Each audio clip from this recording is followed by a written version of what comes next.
जय हिंद दोस्तों। 80 और 90 के दशक की बेहद खूबसूरत अदाकारा जो कि इतनी ज्यादा खूबसूरत थी कि लोग उन्हें बहुत चाहते थे। उनका अभिनय भी बहुत दमदार हुआ करता था। इनके लंबे बाल इनके खूबसूरत चेहरे को और भी ज्यादा आकर्षक बनाते थे। यह इतने टैलेंटेड थी कि 16 साल में ही मिस इंडिया रंग का खिताब अपने नाम किया था। हम बात कर रहे हैं बेहतरीन अदाकारा पूनम ढिल्लों की।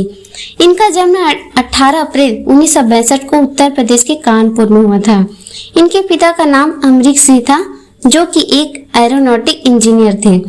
इनकी मां का नाम गुरुचरण कौर था जो कि एक स्कूल प्रिंसिपल के पद पर कार्यरत थे। इनकी बहन रेशमा ढिल्लों एक डॉक्टर और इनके भाई बलजिंदर सिंह ढिल्लों भी एक डॉक्टर थे जो कि अब इस दुनिया में नहीं।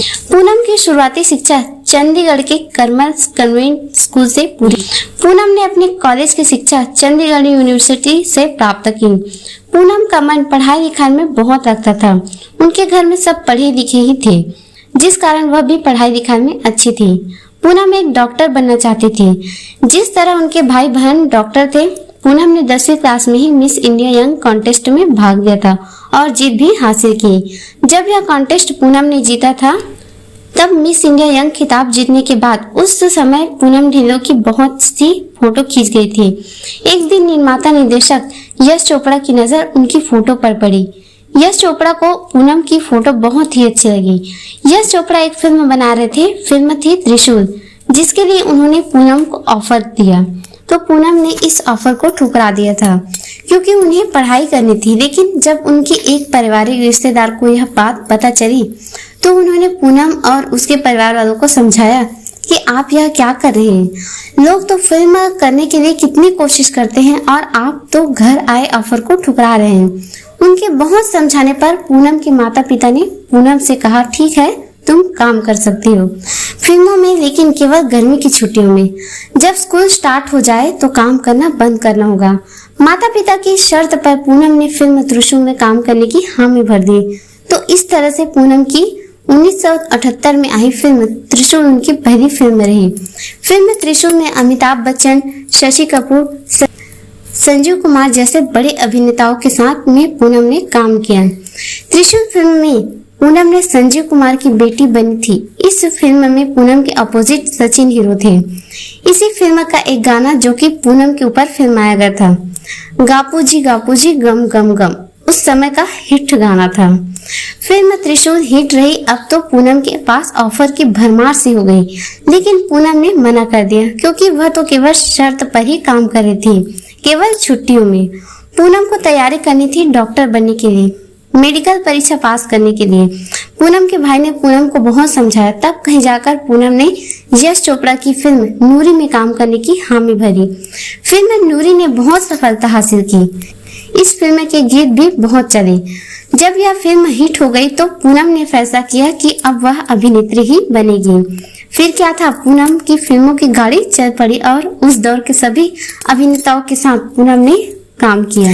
राजेश खन्ना के साथ रेड रोज, जितेंद्र के साथ निशाना, रणधीर कपूर के साथ बीबी ओ बीबी फिल्मों में काम किया, लेकिन यह सभी फिल्में फ्लॉप रही। पूनम की जब यह फिल्में फ्लॉप हुई तो उन्हें काफी दुख हुआ, लेकिन उन्होंने यह सोचा कि हर फिल्म तो चल नहीं सकती, लेकिन हर फिल्म फ्लॉप भी नहीं हो सकती, इसलिए वह काम को आगे जारी रखा। और फिर पूनम की राजेश खन्ना के साथ फिल्म दर्द रिलीज हुई जो कि हिट हो गई। इसके बाद पूनम की अगली फिल्म तेरी कसम भी सफल रही। इसके बाद क्या था, अब तो पूनम एक के बाद एक सीढ़ियां आगे चढ़ती गई और एक के बाद एक हिट फिल्म देती रही। उस समय के सभी बड़े स्टार के साथ पूनम ने काम किया। फिल्म निर्माता रमेश नूरी फिल्म के सह निर्माता थे। जब उन्होंने पूनम को देखा तो पूनम की खूबसूरती देख उन पर मर मिटे। पूनम को पहली नजर में ही भा गई, लेकिन रमेश चाहते थे कि पहले पूनम से दोस्ती की जाए, फिर जब वह दोस्त बन जाएगी तब उनसे अपना हाल दिल बयां करेंगे। हुआ भी ऐसे ही।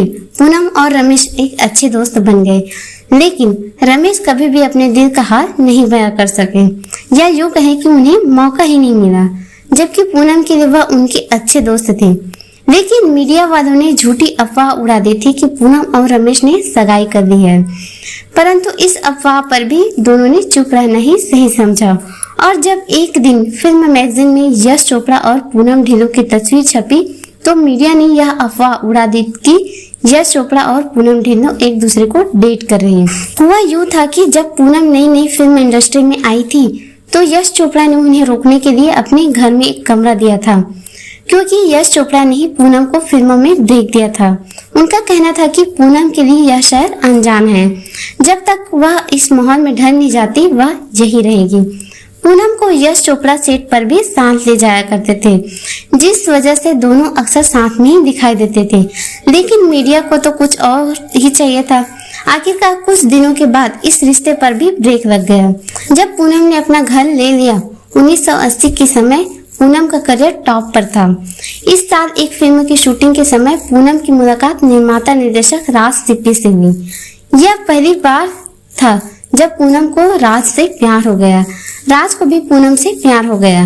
पूनम थी ही इतनी खूबसूरत कि किसी को भी उनसे प्यार हो जाए। इन दोनों का प्यार उन दिनों फिल्म इंडस्ट्री की सुर्खियां बन गया। पूनम राज से शादी करना चाहती थी, जबकि राज शादीशुदा थे। इसके बाद भी पूनम चाहती थी कि राज अपनी पत्नी को तलाक दे दे और उनसे शादी कर ले। राज भी पूनम से शादी करना चाहते थे, लेकिन वह अपनी पत्नी से भी बहुत प्यार करते थे। वे अपनी पत्नी और परिवार को छोड़ना नहीं चाहते थे। जब पूनम को यह बात समझ में आ गई कि राज उनके साथ टाइम पास कर रहे हैं, तो पूनम ने उनसे ब्रेकअप कर लिया। पूनम राज से तो अलग हो चुकी थी, लेकिन अंदर से पूरी तरह से टूट गई थी। और तभी अचानक 1988 में पूनम के पिता इस दुनिया से चल बसे। पूनम के ऊपर जैसे पहाड़ से टूट पड़ा। पहले प्रेमी से अलग होना और फिर पिता का स्वर्गवास होना, यह सब पूनम को झकझोर करके रख दिया। पूनम बताती कि 1988 के दिन उनके लिए सबसे बुरा साल साबित हुआ। वह इस साल को याद तक नहीं रखना चाहती। इसी साल एक दोस्त की पार्टी में पूनम निर्माता अशोक ढकेलिया से मिली। एक पार्टी में अशोक ढकेलिया ने पूनम को देखा तो उनसे प्यार कर बैठे। फिर पूनम के साथ दोस्त ने अपने फार्म हाउस पर होली की पार्टी रखी, जिसमें पूनम के साथ साथ उन्होंने अशोक को भी बुलाया। उनके फार्म हाउस पर चारों तरफ होली के रंग में डूबे हुए थे और वहीं पर पूनम एक कोने में चुपचाप बैठी थी, अपने पिता को याद कर रही थी। तभी अशोक ने पूनम की हालत को देखकर उनका मन भटकाने के लिए उनके ऊपर पानी फेंक दिया। पूनम को अशोक का यह अंदाज बहुत पसंद आया और उस दिन से अशोक ने हर रोज पूनम के घर एक फूलों से भरा गुलदस्ता भेजने लगे। फिर एक दिन अशोक ने पूनम के सामने शादी करने की बात कही और पूनम भी पिछले रिश्ते से टूट चुकी थी, तो उन्होंने यह रिश्ता कबूल कर लिया। फिर 1988 में पूनम और अशोक शादी के बंधन में बंध गए। शादी के बाद पूनम ढिल्लों फिल्मों में काम कम करती थी। पूनम की आखिरी फिल्म 1992 में विरोधी थी, जिसके बाद उन्होंने फिल्मों में काम करना बंद कर दिया। पूनम ने 2 बच्चों को जन्म दिया, एक बेटा अनमोल और एक बेटी पलोमा। पूनम की बेटी भी एक्टर है। पूनम और अशोक के बीच कुछ दिन तक तो सब कुछ ठीक चला। फिर 1994 के बाद उनके रिश्तों में खटास आना शुरू हो गई। उन दोनों के बीच रोज झगड़े होते थे। फिर अचानक पूनम को जानकारी मिली कि उनके पति का किसी के साथ अफेयर चल रहा है। पूनम ने पति से सवाल जवाब करने के बजाय उनको मजा चखाना चाहती थी।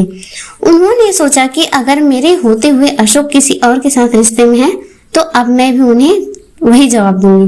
पूनम ने हांगकांग के बिजनेसमैन की कू के साथ रिश्ते में आ गई।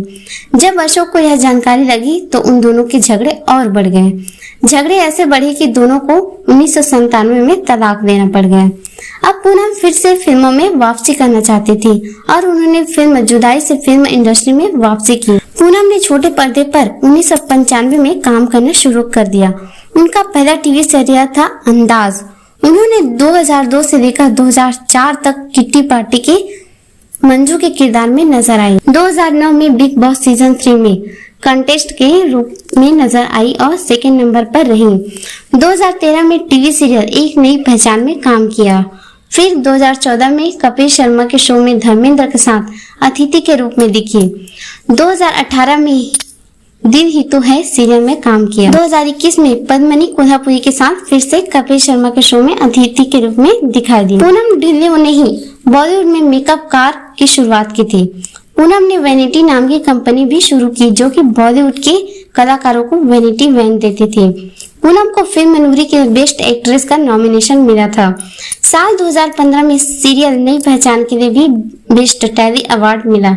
पूनम आज भी छोटे पर्दे पर और वेब सीरीज में काम करती है। तो दोस्तों ये थी पूनम की कहानी। मिलेंगे नेक्स्ट वीडियो में, तब तक के लिए जय हिंद।